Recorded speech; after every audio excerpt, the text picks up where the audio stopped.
Good evening students. कल हमने भूकंप चैप्टर पढ़ा था जिसमें हमने बताया कि PSL वेव्स क्या होती हैं, भूकंप के विज्ञान को क्या कहते हैं, भूकंप की जो तीव्रता मापी जाती है किससे मापी जाती है, इनके बारे में हमने पढ़ाया। आज हम आपको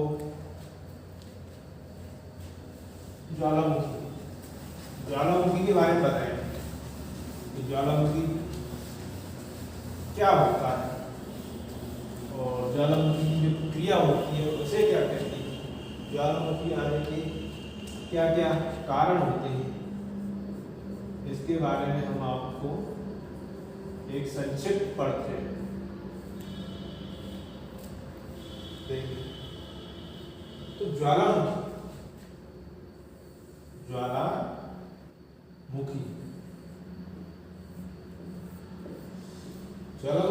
किसे कहते हैं?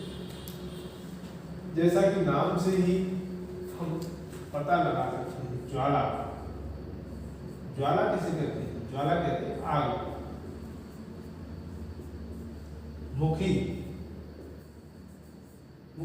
मुख।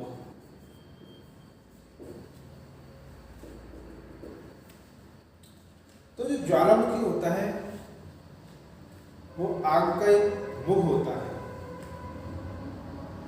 एक ऐसा छिद्र होता है जिससे होकर पृथ्वी के अंदर का अत्यंत तप्त और गर्म मैग्मा लावा के रूप में धरातल तक पहुंचता है।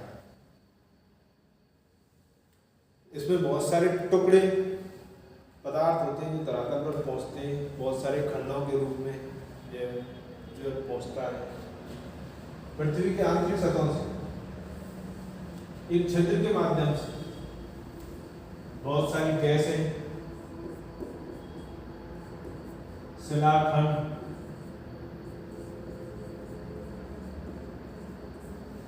तरल पदार्थ जो अंदर मैग्मा होता है, लावा बाहर आता है, आदि चीजें बाहर आती हैं। छोटे छोटे खंड से लेकर बड़े बड़े पिंड धरातल तक पृथ्वी आंतरिक सतह से एक क्षेत्र के माध्यम से बाहर आती है, जिसे हम ज्वालामुखी कहते हैं। ज्वालामुखी के अंदर जो तप्त और गर्म पदार्थ बाहर आता है उसे हम लावा कहते हैं। क्या कहते हैं? लावा, तप्त गर्म पदार्थ। तो पृथ्वी की सतह पे धरातल पर आ जाता है उसे कहते हैं लावा। लेकिन जो तप्त और तरल पदार्थ पृथ्वी की आंतरिक या सतहों में जमा रहता है तरल अवस्था में, तो उसे हम मैग्मा कहते हैं। क्या कहते हैं? मैग्मा। इसमें बहुत बड़ा कंफ्यूजन कर जाते हैं काफी लोग कि मैग्मा और लावा में अंतर क्या है। तो मैग्मा और लावा में इतना ही अंतर है, जब तप्त और तरल पदार्थ पृथ्वी की आंतरिक परतों में रहता है तब वो मैग्मा कहलाता है। जब वही मैग्मा किसी ज्वालामुखी छिद्र के द्वारा धरातल तक पहुंच जाता है तो उसे हम लावा की संज्ञा देते हैं,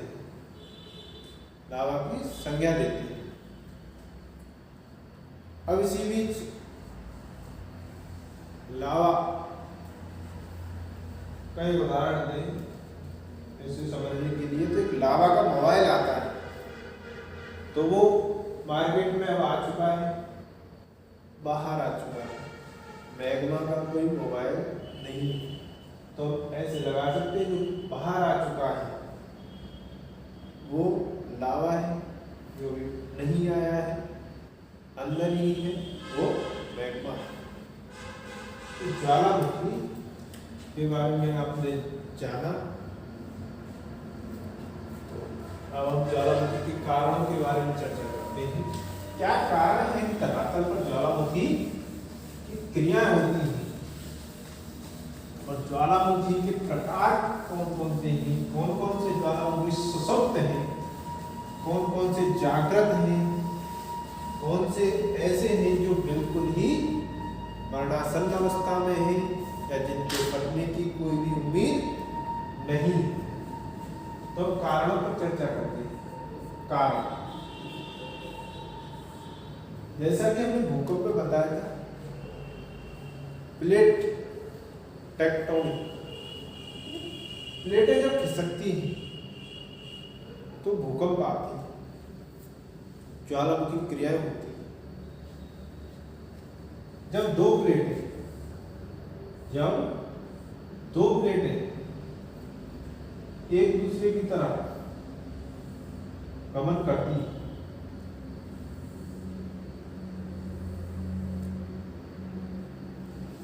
तो उनमें से जो प्लेटें या जो प्लेट भारी होती है वो नीचे की साइड चली जाती है, यानी हल्की प्लेट ऊपर उठ जाती है और जो भारी प्लेट होती है वो नीचे चली जाती है। यही जो भारी प्लेट है इसका घनत्व भी ज्यादा है, पृथ्वी के आंतरिक सतह में जाकर पिघल जाती है, क्योंकि जब प्लेटें बहुत ज्यादा गहराई में चली जाती हैं तो वहां पर ठोस स्थिति में नहीं रह पाती, वो पिघल जाती है। जिस जगह पर ये प्लेटें पिघल जाती हैं उसे वैली ऑफ जोन कहते हैं। क्या कहते हैं? Valley of zone. Valley of zone, ये नाम वैली नाम के साइंटिस्ट थे, भूगर्भवेत्ता थे, उन्हीं के नाम पर उन्होंने ये नाम दिया था। इसका नाम रख दिया वैली ऑफ जोन। जब यही पिघली हुई प्लेट अब तरल अवस्था के रूप में किसी कमजोर भूखंड को तोड़ते हुए बाहर निकल आती है तो ज्वालामुखी की क्रिया घटित होती है, जिससे ज्वालामुखी पर्वत श्रृंखला का निर्माण हो जाता है। ज्वालामुखी पर्वत बन जाते हैं और ज्वालामुखी पर्वत बन जाते हैं तो कभी ना कभी हटते रहते हैं। अब उनकी प्रकृति कैसी होती है ये उनके तप्त तरल पदार्थ पर निर्भर करती है। और जो कमजोर सतह रहती है उस जगह को तोड़कर मैग्मा बाहर आ जाता है और ज्वालामुखी को जन्म देता है। वहीं दूसरी ओर जब प्लेटें एक दूसरे से दूर जाती हैं, जब प्लेटें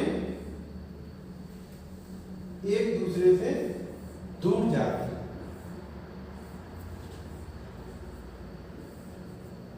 जाती हैं, क्या होता है? धरातल के अंदर से जो मैग्मा होता है, जब प्लेटों को दूर हटने से जो मैग्मा होता है वो बाहर आ जाता है तीव्रता के साथ, क्योंकि उससे खाली जगह मिल जाती है। प्लेटों के बीच जो दरार होती है उसमें से मैग्मा लावा के रूप में धरातल पर आ जाता है और ज्वालामुखी फट जाता है। क्या होता है? ज्वालामुखी फट जाता है। ये बाहर क्यों आ जाता है? क्योंकि यहाँ पर कोई भी दबाव नहीं होता है, दबाव की जो मात्रा है वो कैसे हो जाती है? कम हो जाती है। भाई जब प्लेटें एक दूसरे से दूर जा रही है, दरार की स्थिति बन रही है तो कम दाब लगता है, और जो नीचे से जो दाब लगता है वो कैसा होता है? अधिक दाब, यानी प्रेशर होता है वो अधिक होता है, ऊपर होता है कम। तो इस वजह से जो मैग्मा है वो बाहर निकल आता है और ज्वालामुखी फट जाता है। ये उन जगहों पर आते हैं जिन जगह पर धरातलीय सतह कमजोर होती है, धरातलीय सतह कमजोर होती है। और जब धरातल की आंतरिक परतों में, धरातल की आंतरिक परतों में टेम्परेचर यानी जो तापमान होता है अधिक हो जाता है, तापमान अधिक हो जाता है और प्लेटें पिघलने लगती हैं। जब तापमान अधिक हो जाता है तो दाब स्वतः ही कम हो जाता है। तापमान और दाब में विपरीत संबंध है। जब तापमान बढ़ता है तो दाब घट जाता है और जब दाब बढ़ता है तो तापमान कम होता है। तो ये जब ताप होता है तो पिघल जाती है और पिघली हुई सतह कमजोर हो जाती है, यहाँ से भूकंप की क्रिया घटित होती है। अब हम जाने भूकंप के प्रकार क्या है। प्रकार, इस प्रकार के भूकंप होते हैं। एक होती है जागृत ज्वालामुखी, भूकंप नहीं, ज्वालामुखी। एक होती है जागृत ज्वालामुखी, जागृत ज्वालामुखी, जागृत ज्वालामुखी। ऐसे ज्वालामुखी होते हैं इनमें से हमेशा आग निकलती रहती है, शिलाखंड धरातल पर आते रहते हैं, बहुत सारी गैसें लीक होती रहती हैं। ऐसे ही इनमें है स्ट्रोम्बोली, भूमध्य सागर। स्ट्रोम्बोली है भूमध्य सागर में। ये कैसा पर्वत, ज्वालामुखी पर्वत है, ज्वालामुखी पर्वत है ये जागृत। कौन सा है? Stromboli, Stromboli. ये है भूमध्य सागर। ऐसे ही दूसरा लें तो एटना, एटना भी कैसा पर्वत, ज्वालामुखी पर्वत है, जागृत, इटली में। जागृत ज्वालामुखी जिनसे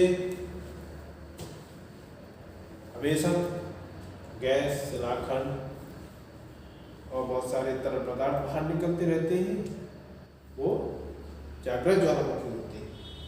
एक होती है प्रसुप्त ज्वालामुखी, प्रसुप्त ज्वालामुखी।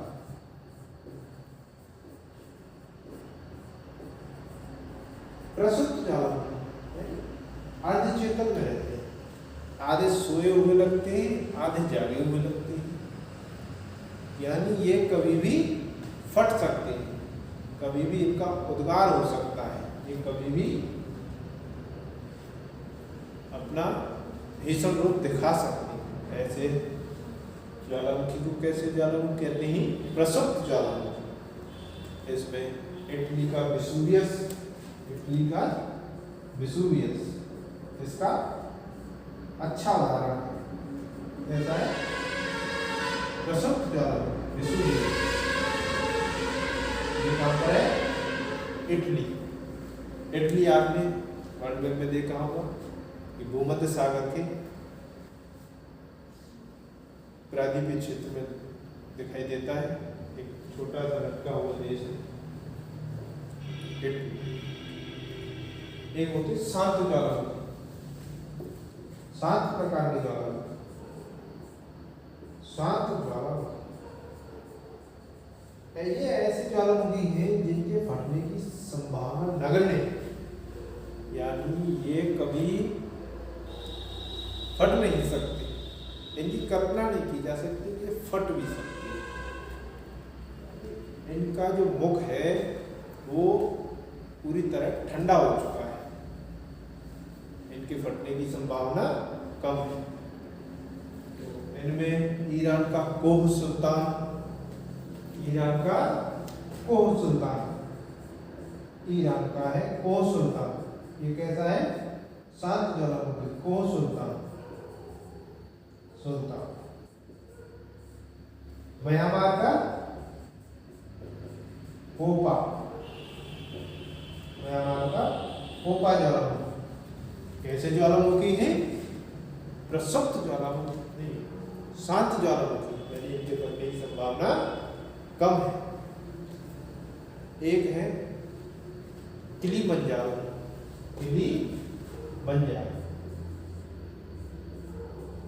किलिमंजारो अफ्रीका में है, तो ये भी है शांत ज्वालामुखी।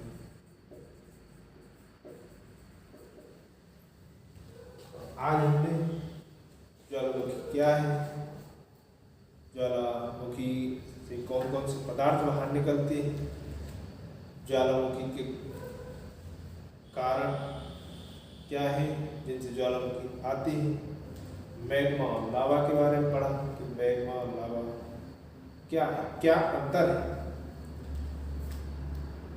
ज्वालामुखी के प्रकार पढ़े, कुछ ज्वालामुखी पर्वतों के नाम लिखे हमने, वो कहाँ पर हैं, किस देश में है, इसके बारे में हमने पढ़ा, और इसके कारण क्या है इसके बारे में हमने चर्चा की।